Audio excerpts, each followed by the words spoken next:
Hi everyone, welcome back to the channel. Apologies for the 1 week break. I last minute ended up going to the F1 for one of the days last weekend, so I didn't have a chance to film a video. But today I'm here with One Book July.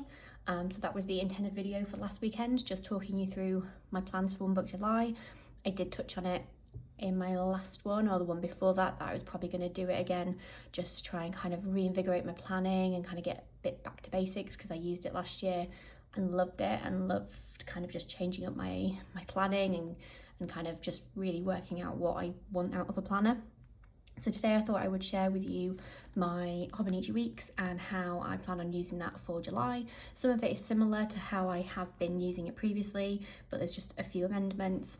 And this is obviously my work planner that I have shown. I think it might have been my last video was my work planner setup. So I thought I'd just kind of have the two together. So it's not strictly one book July, but I do keep home and work separate. So this is my One Book July for work, and this is my One Book July for home. So let's just crack on with kind of what the planner is. For those of you that might be new to the channel and haven't seen this before, I didn't deliberately kind of match my nails. I've just realized that I am rocking all the yellow. Yellow is one of my favorite colors, and I have a lot of accessories in yellow, and yeah, decided to go for yellow nails and then realized that it all matches for this video. Anyway, this is just the standard yellow weeks. I tend not to go for the mega because I don't necessarily use all of the notes pages at the back, and this is just the plain Hobonichi kind of clear cover. I do then have this band here, so this is the Page Keeper. So if you have ever seen the Page Keeper in the Toys and Tools part of the Hobonichi website, this it's kind of meant to kind of mark your pages, but actually for me the best use is it keeps your planner closed, and it also keeps your pen kind of snug in there. The pen that I'm using is just the Hobonichi pen, so I do like to use a fountain pen in my weeks. This is the Platinum Preppy. Lovely little pen, perfect in terms of, because this is a fine nib and because the pages are kind of so small with a small grid, this works wonderfully. However, because this is one book for July, what I didn't want to do is run the risk of having kind of my fountain pen in my bag or anything like that and maybe potentially leak. Not that I've ever had that issue, but I just feel a little bit more comfortable having just kind of a regular pen. I also do like to do a bit of colour coding, particularly kind of in my planning, particularly in the monthly section. So yeah, this just allows me to kind of do all of that. And that's it in terms of accessories. I have my bank card and ID in the front pocket, just in the kind of front pocket of this cover, because as it's my EDC, I am using it as a purse, because I don't need a purse. I don't carry cash. I have very little that I need to carry around in terms of cards and vouchers and things like that.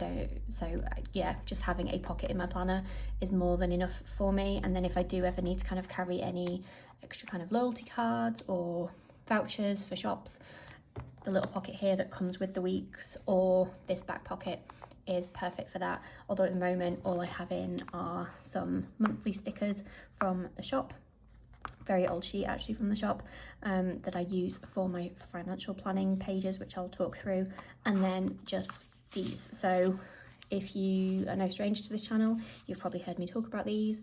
These are perfect for pre-planning. So if there is something that I want to just drop in one of the monthly pages before I've actually fully set up that month, or if it's something that might change, I write it on a post-it note and just put it in there. And that way I can move things around and throw it away if it doesn't end up happening. And then when I go set up my month, I just obviously move everything over. Okay, so onto the pages themselves and how I'm actually using this planner. I don't tend to do a load of decoration in kind of the initial pages of my planner, but I had these Junimo stickers left over and I thought they looked cute. Then in terms of the yearly overview, I use this for period tracking. That's it, very functional spread. I use Post-it, tabs, and just stickers from my shop just to mark off key pages, which the majority of the pages are marked off with one of these, but that's literally it for this page. So as you can probably imagine, it gets looked at about once a month. Then I go into the weight tracker, which is a bit of a depressing spread this year. I've not gone so well with my weight, so let's just skim over that. But those are the two sections that basically were set up at the start of the year, and I've kind of kept the same for this kind of.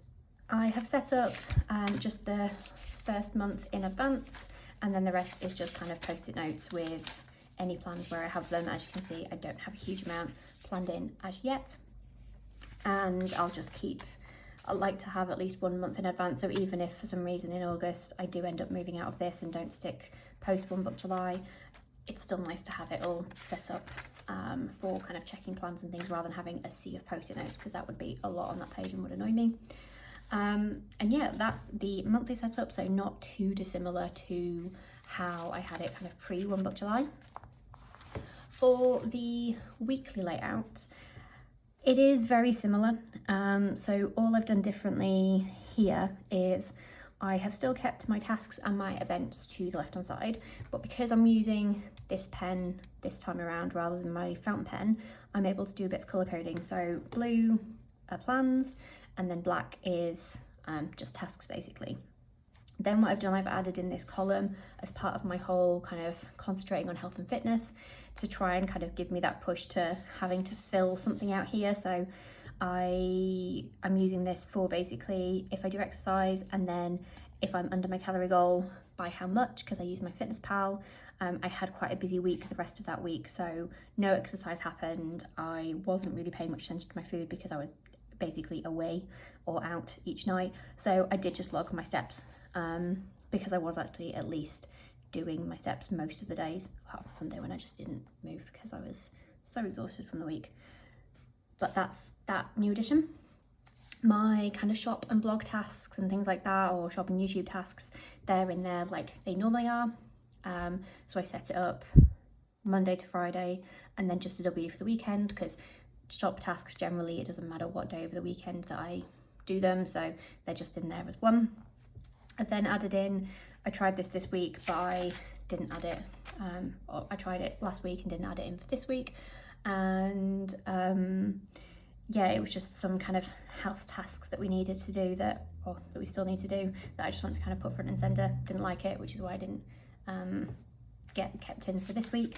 And then at the bottom, my usual waiting on, so this is if I'm waiting for an email or post or an order. And this week I have just changed it into blue, just to help kind of split it out and make it a little bit more aesthetically pleasing, I'll be honest.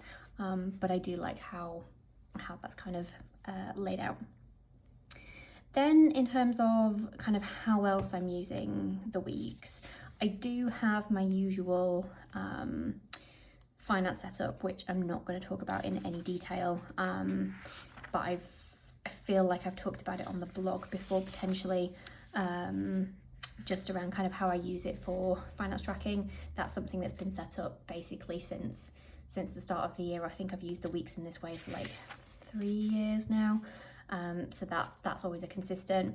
I've then just been kind of adding in a few bits as needed, so kind of a few notes, a bit like how I would have used my bullet journal, really, just somewhere to capture like packing lists and things like that. I've then added in this absolutely ugly as hell spread, because I realised that I needed to do something to kind of plan out my social media for the month. So this is Instagram posts, Instagram Reels, and then YouTube, with the idea that basically I tick when it's taken, edited and uploaded.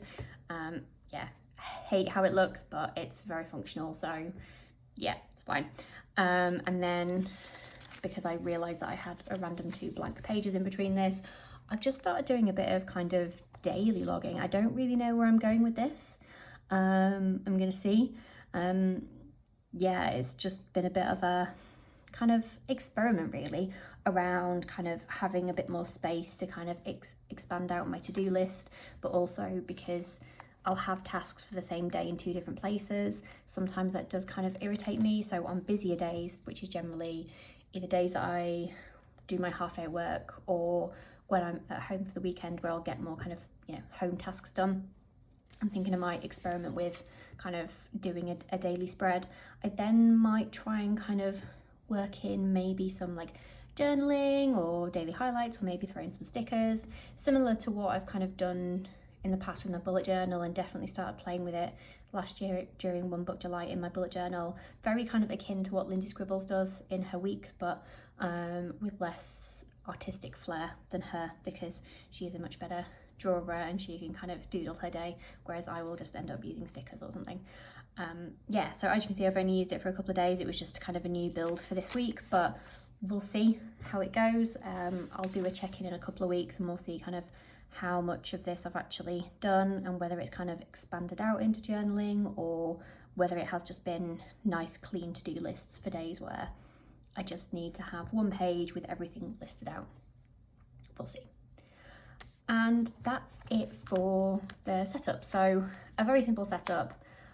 I am quite busy with life at the moment in terms, well, I say with life, with work at the moment. So I'm definitely not needing as much planning space in terms of I'm not doing a huge amount with the shop, for example, and there's not been any new releases for a while. So actually this has been a good time for me to do this because I haven't needed like loads of note pages to do like big brainstorming sessions on new product ideas or you know, other such kind of I guess bigger planning, because yeah, between work and fixing up the house that we've bought, everything else has kind of fallen a little by the wayside. So I can't see kind of me even using many of these notes pages. So yeah, perfect time to be doing one book July in this. I hope you enjoyed the video. If you did, please like and subscribe, and if you want kind of more check-ins on how I'm doing with One Book July, let me know in the comments. More than happy to film them, but otherwise I'll probably just do a check-in in about 2 weeks and see how I've been getting on. Hopefully I'll see you in the next one. Bye.